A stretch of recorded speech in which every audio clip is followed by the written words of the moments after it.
A group of strangers, all at the top of their game, are lured to a secluded island mansion. Each one is a living legend, a general, a judge, a detective. But the shocking truth, they're all killers trapped in a deadly game. As 10 little statues disappear one by one, a ruthless predator hunts them down from the shadows. There's no escape, and no one can be trusted.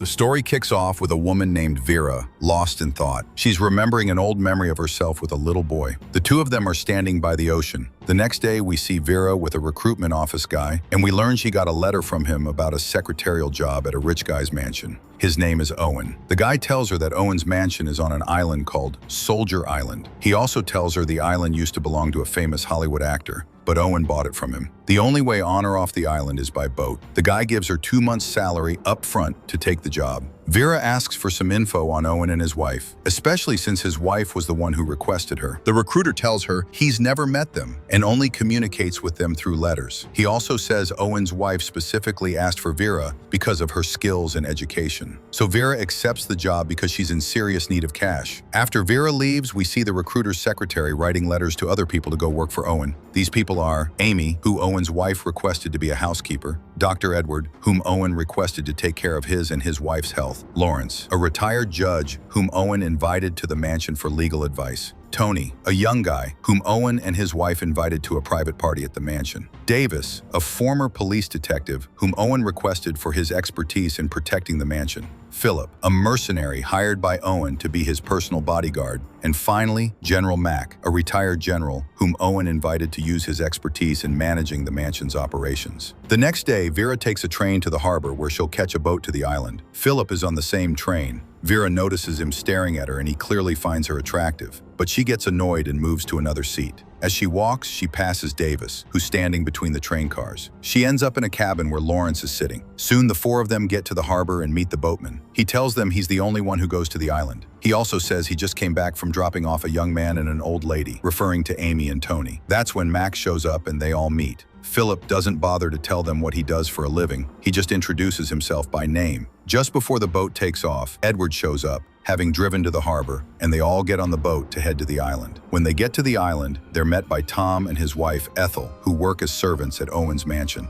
They take them to the mansion, and Vera asks Tom about Owen and his wife. He tells her they're away on a trip and will be back by dinner. Tom gives everyone their rooms. When Davis gets to his room, he starts writing in his notebook. Amy is in her room, drinking tea. There's a poem hanging on the wall of every room, and it catches Vera's attention. She gets closer and reads the first part, which is about 10 soldiers who gathered for dinner, but one of them choked and died, leaving only 9. She doesn't think much of it and doesn't finish the poem. At the same time, Lawrence is in his room taking his medicine. Edward is lying on his bed, annoyed by the shaking in his hand. Tony is in his room doing drugs. We also see that Philip brought a gun with him. We then see General Mack putting a photo of himself with his wife next to his bed. After that, everyone gets ready for dinner. Philip leaves his room, wanting to go to the roof, but Tom warns him that the roof is old and he might fall. So Philip goes to the floor below and meets Vera, who's standing in front of the poem. He tells her the poem is in every room and most of the other places in the mansion too. He tries to apologize for what happened on the train, telling her he wasn't trying to mess with her,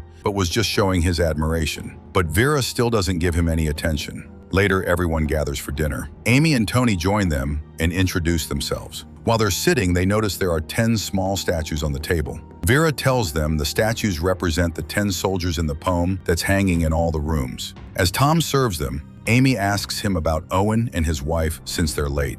She asks him to call them to find out what's up, but Tom tells her there's no phone on the island, and the only way to communicate is through letters the boatman brings.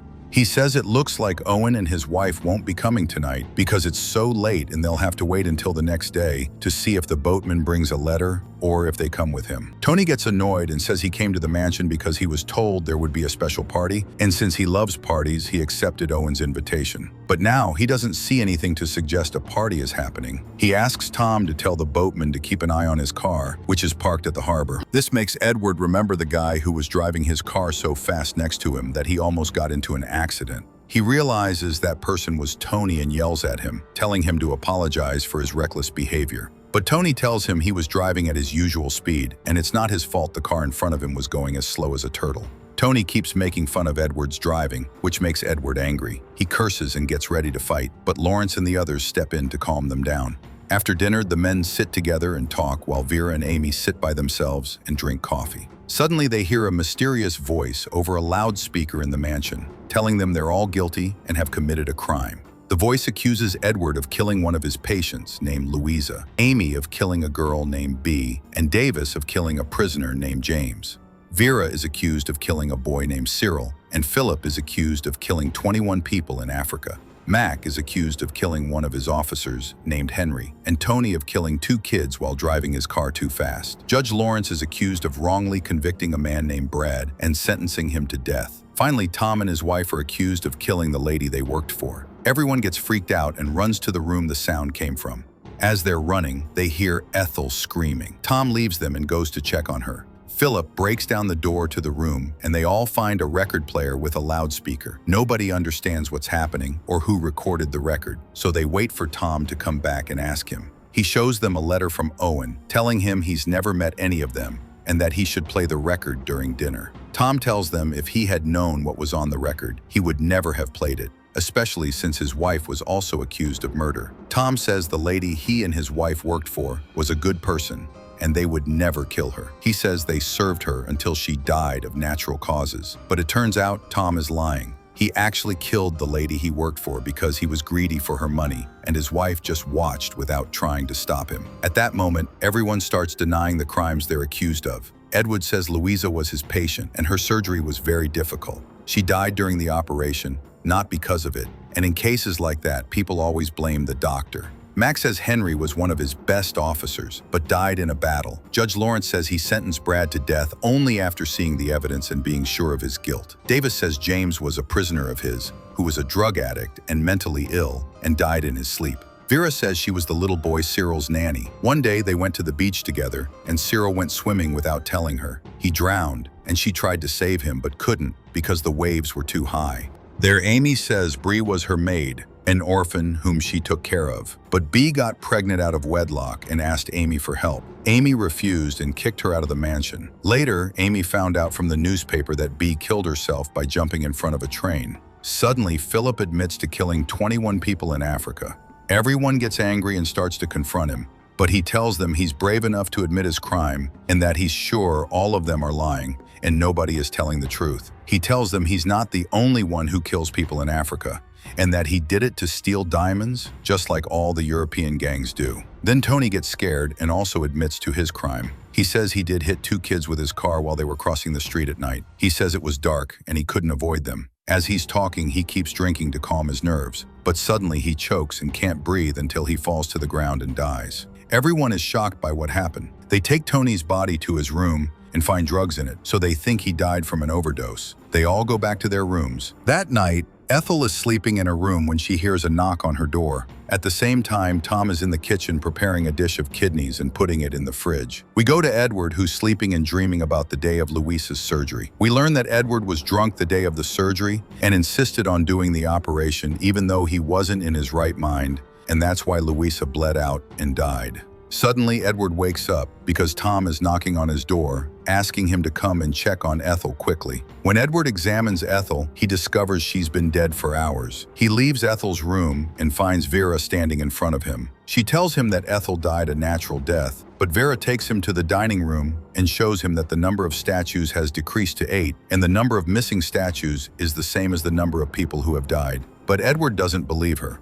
At that moment, Davis and Philip are at Tony's body, and they figure out from the smell of his mouth that he was poisoned. This means Tony was murdered, not choked. On the beach, Mac is waiting for the boatman, but no one comes. When he gets back to the mansion, he finds Philip in front of him. Philip tells him they're trapped on the island and nobody is coming to get them. He says they're like rats in a trap and are living in the calm before the massacre. Then they all gather at the dining table for breakfast.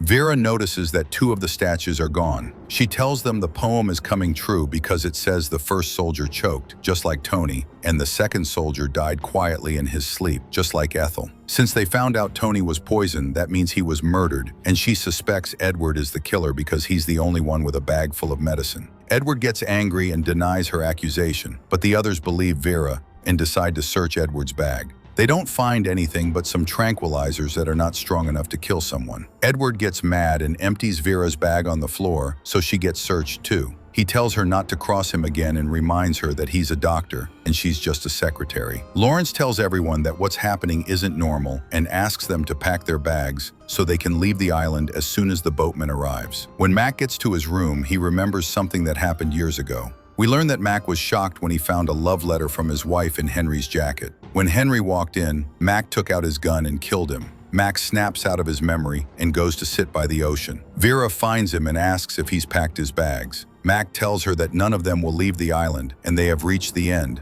so everyone must accept their fate. But Vera ignores him and walks away. Mac imagines a person wearing a military uniform and a mask coming toward him. At that moment, Davis, Philip, and Edward are searching everywhere in the mansion because they suspect Owen is with them, watching from a hidden place. But they don't find anyone. Vera is sitting with Amy, waiting for the boatmen to come.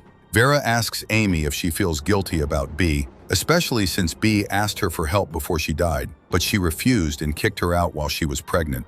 Amy gets angry and tells Vera she's blaming her for B's death. She tells her it's not her fault and that B had a weak personality and couldn't face her problems, so she hurt herself. When Amy is done talking, she asks Vera to make her some tea and sits alone. She notices birds gathered around something behind the rocks in front of her. She walks toward the rocks and is shocked to find Mac's body. When they bring his body back to the mansion, Vera runs to the statues and finds that one is missing. Vera tells Judge Lawrence that the poem says one of the soldiers refused to leave the city with his friends and died. She tells him that Mac refused to leave the island with them, and Lawrence agrees that Vera is right. After that, they all get together, and Davis tells them there must be a connection between them, and that's why they're all dying one after the other. He looks at Philip and asks him why he has a gun. Philip tells him that Owen requested it in the letter he sent to the recruitment office. That's when they all realize that the letters they received were from the same recruitment office. They figure out that the purpose of the letters was to get them all to gather at the mansion so they could be eliminated one by one for an unknown reason. Lawrence notices that Owen's full name means unknown person, so Owen himself doesn't exist. Lawrence suspects the killer is one of them. They all suspect Tom because he's the only one who appears at mealtimes, so he has enough time to carry out the murders. But suddenly, Tom walks in and tells them dinner is going to be kidneys and beef. When Tom goes to the kitchen to prepare the food, he's surprised to find the plate of kidneys is missing from the fridge. At night, Edward gathers them all to show them Tom's dead body in the kitchen with an axe next to him. Edward tells them that the poem says the 7 soldiers were chopping wood, but one of them was killed with an axe, leaving 6 soldiers. He's happy because the poem says the next soldier to die will be stung by a bee. And since there are no bees on the island, none of them will die. After what happened, Amy sits alone, feeling stressed after seeing Tom's body. Vera comes and gives her coffee to calm her nerves. Amy tells her that her yarn and knitting tools are missing, and that's the only thing that calms her down. Vera understands and goes to Lawrence and Edward, who have finished their coffee. She tells them she's going to the kitchen to make more coffee. Edward tells Lawrence he's going to watch Philip and Davis as they move Tom's body. Lawrence tells him he's going to watch Vera in the kitchen. He goes to the kitchen and tells Vera he'll help her. Vera knows he suspects her of putting something in their coffee. She leaves the kitchen, but she's shocked when she finds that the number of statues has decreased to 5. She gathers everyone in the mansion, and they find out that Amy has been killed. The shocker is that she was killed with one of her knitting tools, and it has the word bee written on it. This fulfills the poem's words about the soldier who was stung by a bee and died. After they take Amy's body to her room, everyone goes back to their rooms to change their clothes and then sit together so no one is out of sight. Philip discovers that someone entered his room and stole his gun. He goes down and tells them that someone broke the drawer he locked with a key and stole the gun. He also says he locked his room door with a key, and since the door isn't broken, that means one of them has the master key to all the mansion's rooms. They all deny it and start suspecting each other. They decide to search all their rooms for the gun and the master key, but they don't find either of them with anyone. Even when they search the entire mansion, they don't find anything. But nobody notices the bearskin rug on the floor because the gun and the master key are hidden in the bear's mouth. After that, they all sit in the kitchen and drink tea. Philip asks Lawrence about the young man he executed, especially since he was there on the day of his execution. Lawrence tells him that Brad was a mentally ill killer and his diaries were key evidence in his conviction because he wrote that he tortured his victims before killing them. On the day of his execution, Brad refused to cover his face and was executed in front of Lawrence with a smile on his face, mocking him. At that moment, Lawrence felt that Brad was mocking justice, and he suspected that Brad might have been innocent. Lawrence ends his story by saying that Brad always haunts his dreams. Then he excuses himself to go to the library to read a book and calm his nerves. Vera feels her nerves are shot too, and excuses herself to go to her room to sleep and rest her nerves. But as soon as she enters her room, she imagines the boy Cyril is all around her, and that someone is trying to choke and kill her.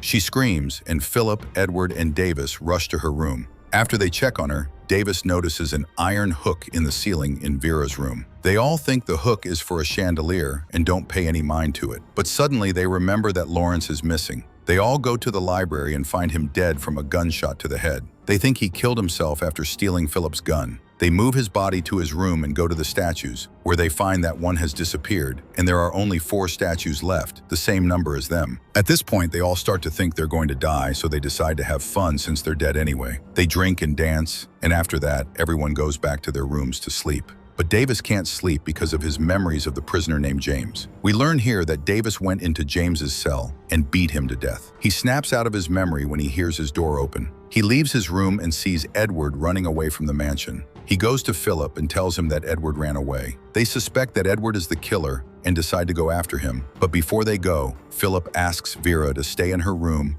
and lock the door until they come back. Philip and Davis leave and search for Edward but don't find him. The strange thing is, when they get back to the mansion, Philip finds his gun on his bed.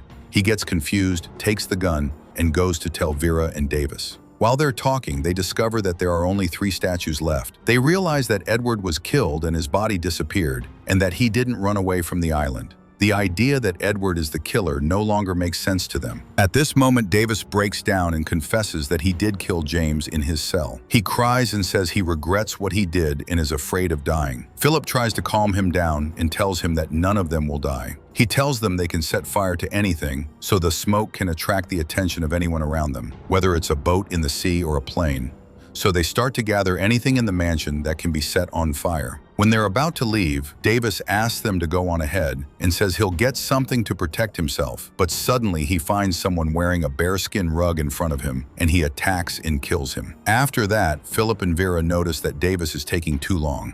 Philip goes back to the mansion to check on him and is shocked to find Davis dead in front of him with a knife, and the bearskin rug is thrown on him. Vera comes and gets upset when she sees the sight. She tells Philip that the poem says one of the 3 remaining soldiers was attacked and killed by a bear. Philip and Vera notice that the number of statues has decreased to 2. They leave the mansion to continue their plan and set fire. Vera takes a look and notices a dead body far away from them. She calls Philip and they walk toward the body and find out it's Edward. At this moment, Vera connects the dots and figures out that Philip is the killer. She asks him to bury Edward's body, and even though he's not convinced by her words, she keeps insisting until he agrees. As soon as he turns his back on her, she snatches his gun and tells him he's the reason for everything that happened, and that he's the one killing them, one after the other. She says he must be the one who brought them to the island, because he's a criminal who killed 21 people in cold blood, so it must have been easy for him to plan the deaths of 9 people on an isolated island.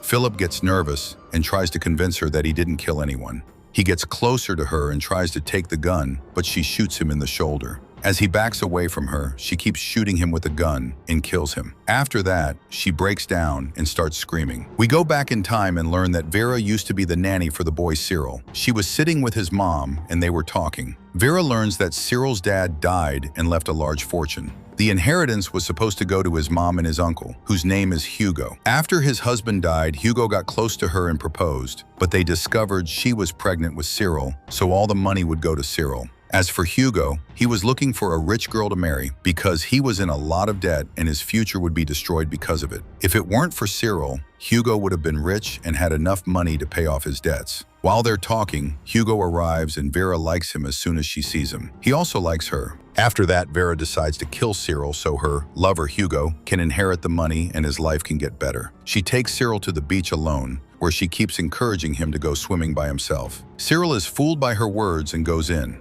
Vera keeps watching him and sees him drowning. As soon as she makes sure he's dead, she goes into the water and pretends she's trying to save him. She keeps screaming until someone hears her and pulls them out of the water, but Cyril is already dead. His mom runs to him, heartbroken. Vera is questioned about what happened and she says that she and Cyril were playing by the ocean. She says Cyril wanted to go into the water, but she refused.